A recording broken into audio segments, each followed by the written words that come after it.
when Queen Visenya placed a Valyrian steel circlet studded with rubies on her brother's head, and Queen Rhaenys held him, Aegon, first of his name, king of all of Westeros and shield of his people, the dragons roared as one, and the lords and knights sent up a cheer. The writings of Gyldain, Fire and Blood, Aegon's Conquest.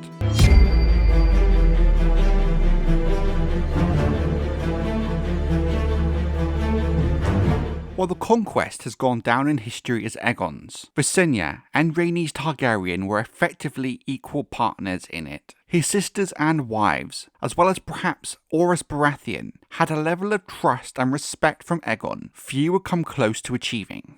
Few other queens in the history of Targaryen Westeros would have the freedom and power Visenya and Rhaenys possessed. The only other queen most historians would agree on is Queen Alysanne Targaryen, the wife and sister of Jaehaerys the Conciliator, one of the few kings whose reputation and legend rivals that of Aegon the Conqueror himself. This way of ruling and the power Aegon's queens had is not something many of the kingdoms in Westeros were used to seeing. Thus, very early in the Conquest, Aegon would send a clear message to those who would call him king, the position and power of his sisters.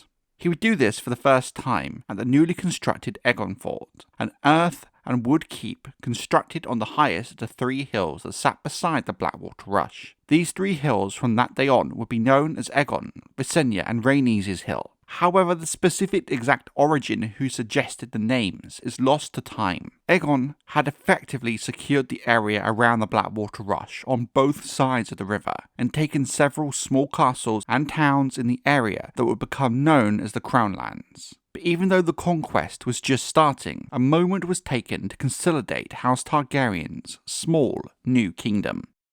Aegon had made the Seven Kingdoms one with fire and blood. The writings of Gyldain, Fire and Blood, Aegon's Conquest.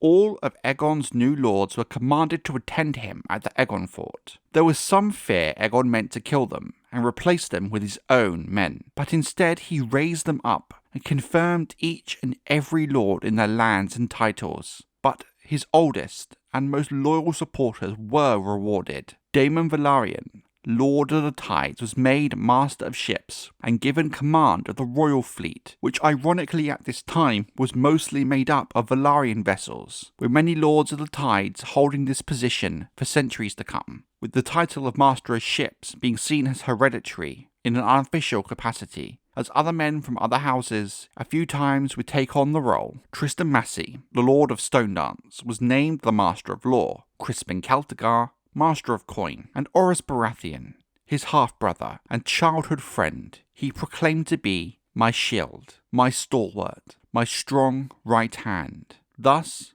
Aerys Baratheon is reckoned to be, by maesters, the first hand of the king, even if the title and role wasn't yet defined. As while the small council itself was not officially an organisation at this time, by the reigns of Aegon's successors, it would become an invaluable tool for the kings of Westeros in assisting the running of the huge united kingdom that would be Westeros.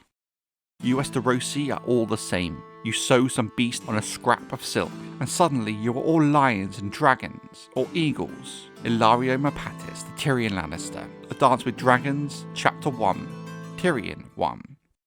The history of heraldry in Westeros is long and complex, and in truth we have no true idea when it was started or by whom. But for many Westerosi houses, the heraldry and house words display to others who they are, and some facet of their long and storied history. You can travel from the far north to the sands of Dawn, and a stranger could learn much about you and what you stand for from the heraldry you wore. For whatever reason, heraldry, at least the Westerosi way of doing it, does not exist across the Narrow Sea in Essos, for the most part, which to many indicates it's perhaps an Andal, or more likely a First Men concept. Even in Valyria, at its height, the great houses of the Dragon Lords use no banners or house words, at least not in the more upfront Westerosi way we're familiar with. Thus, House Targaryen had never had a banner or house words of their own, even after its relocation from Valyria to Dragonstone before the Doom. It seems the other Valyrian houses who made the Blackwater Bay their home, the Velaryons and the Celtigars, had heraldry long before Aegon's conquest, likely because they had been part of the Westerosi culture long before House Targaryen came to Dragonstone, and thus had built a Westerosi identity for themselves, separate from their Valyrian heritage. But all this would change with Aegon's conquest, as House Targaryen would have a new identity that would become core to their place in Westeros. As his lords watched on, Aegon's knights unfurled a new great silk battle standard, the new heraldry of House Targaryen for a new Westeros, a red three-headed dragon upon a black field. It's believed that each of the heads of the dragon represented the three conquerors themselves, Aegon, Visenya and Rhaenys. It is widely accepted that Aegon created this new heraldry for House Targaryen for the exact same reason he converted to the Faith of the Seven, to help integrate House Targaryen closer into Westerosi culture, showing the lords he was one of them and the right man to follow, perhaps to even make him more palatable for those who had reservations about him. It seems, whatever Aegon's intent, it worked, and the lords assembled at the Aegonfort saw him as one of their own, and a worthy High King of all of Westeros. And then, Queen Visenya placed a Valyrian steel circlet, studded with rubies, on her brother's head, and Queen Rhaenys held him as Aegon, first of his name, King of all of Westeros and shield of his people. It is said, as she finished, the dragons roared loud, as the lords and knights set up cheers. But it was the small folk, the fishermen,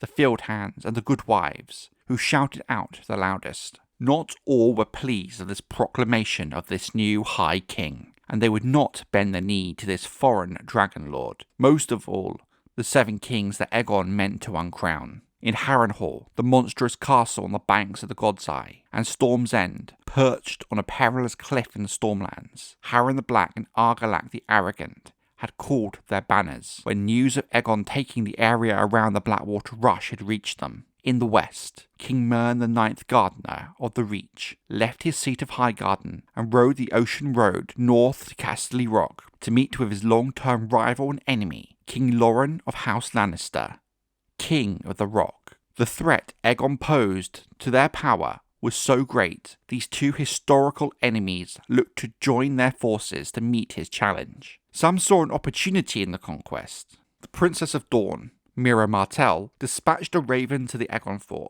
offering to join Aegon against Argilac the Storm King, but as an equal and an ally, and not a subject. Dawn would not bend the knee, which is something Aegon was not interested in. Another offer of alliance came from the boy king of the Vale, Ronald Arryn, or more realistically, the boy's mother, who was acting as his regent. She asked for all the lands east of the Green Fork of the Trident for the Vale's support against Black Harren. Again, Aegon never even contemplated these terms. Even the king in the north, Torrhen Stark of Winterfell, sat with his lords, bannermen and councillors late into the night at the Great Hall of Winterfell, discussing what was to be done about the new would-be conqueror. Aegon was an unknown quantity, and no one knew what to expect from him. The whole realm waited anxiously with bated breath to see where Aegon would move next. But, in the new words of House Targaryen, Aegon would only bring them fire and blood.